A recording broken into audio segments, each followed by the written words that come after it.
Welcome everyone, this is your host Abraham L. Jaguar, a professional game master.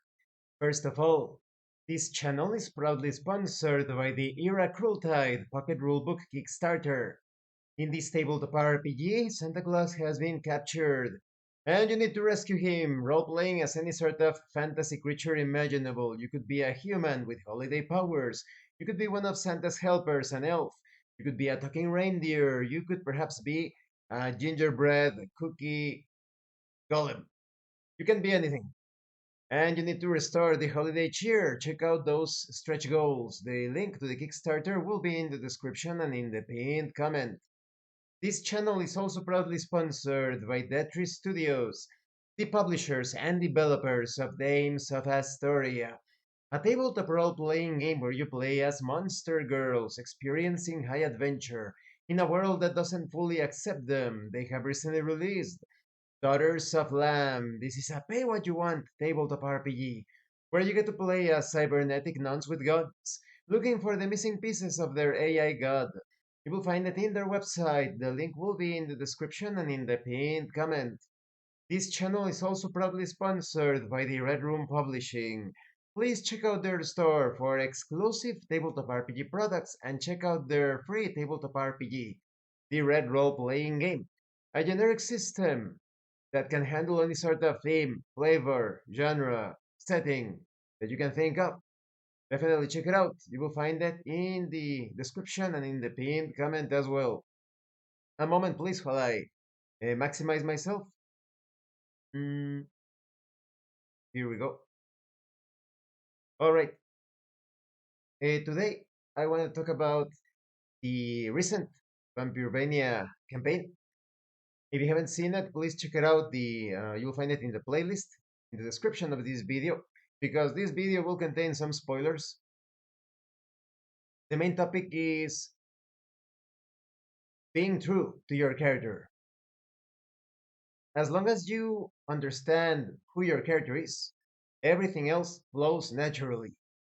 You don't need to really rationalize or put too much thought into things because you are that character.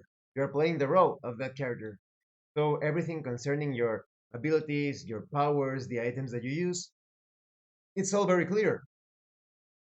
In the case of this session, Aloysius, it is quite the staple or the trademark of the character to be very acrobatic. He's always doing some pretty crazy stunts while employing his scythe to annihilate his enemies, and even working with the environment. Like when he cut the chains for the skeletons to fall down when they were being chased up tower, the clock tower. And in the case of Liam, he's all about the secrets, the magic, and having that light-hearted approach to everything. And so every single time that he employs his spells, the way he climbed up during that final section of the clock tower to get his hands on the book of the information broker, examining the environment, that is all within the character of, Liam. And in the case of Yukiro, she's half vampire, half human, and she supposedly receives messages from angels and the little folk, the little elves and pixies and whatnot. And she's also belonging to this clerical order. So all of that combines into a very interesting character that is oftentimes employing her vampiric powers, but at the same time she interacts as a human with most of the non-player characters and the environment. But they all work together without even, how you say, hesitating too much while employing the powers and abilities. For Yukiro, it was very natural during that final confrontation at the top of the clock tower. She realized that it was very dangerous to jump from platform to platform, just like Aloysius and Liam were doing. So she turned into Bat, which has reduced damage when attacking, but she is more defensive, so to speak. It could be considered a tactical nuance. That way, she was safe from falling down, and she could still deal more damage, but not as much damage compared to her weapon attack or the fireball. In the case of Liam, He was all about casting the spells, but also jumping from platform to platform in true Castlevania fashion. The same could be said of Aloysius and the way he employed the cross boomerang.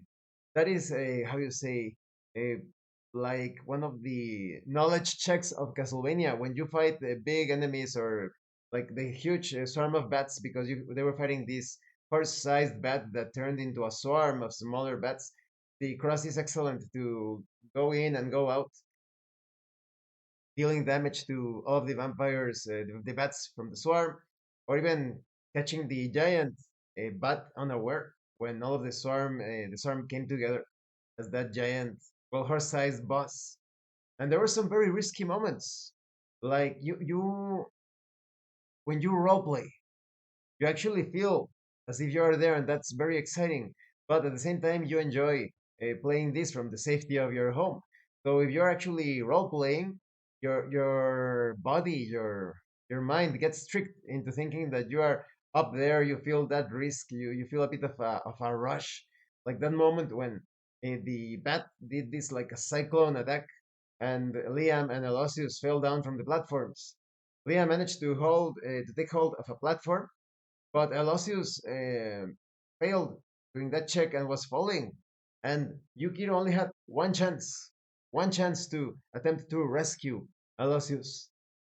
But she did it. That would have been the end of the character.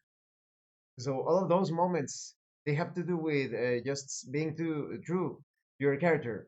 You don't need to think too much of, oh, how am I representing this character? How am I portraying this character? How am I using the eloquence needed? No, like you're not writing a book. You're not doing a theatrical play. You're just playing the role of someone else. And just like in many instances in real life, you are not perfect in your actions, in your words. You will let the character unfold. It's not so much that you are artificially building the character's actions, reactions, and attitude. They just flow naturally outwards.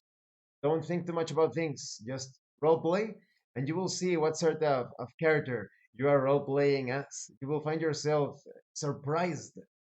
Suddenly, you find yourself playing the role of a character you had no idea existed within your mind. So overall, great session, very exciting. Potentially, it was very deadly. That was almost the end of Aloysius. Liam was also in danger of dying, and Yukiro as well, when it comes to the wounds that they had taken. So it's all about the great tactical display, role playing as their characters, because in the case of Liam, he had to consider if it was better to use the healing plant that he had on himself to further heal himself, or if it was better to keep on attacking the boss to defeat him. In the case of Yukiro as well, maybe she could have taken like a more defensive maneuver, like describing how she decided to fly. I fly behind the clock tower, putting distance between myself and the bats, right, to protect herself for a while and then carry out like a surprise attack. Aloysius did carry out a surprise attack by jumping very recklessly, but it paid off. Sometimes you have to do that. So you have to make sure that your skill counts, your character's decisions. It's not just about the luck of the dice, because there is certainly a great amount of luck, not only in tabletop RPGs, but also in real life.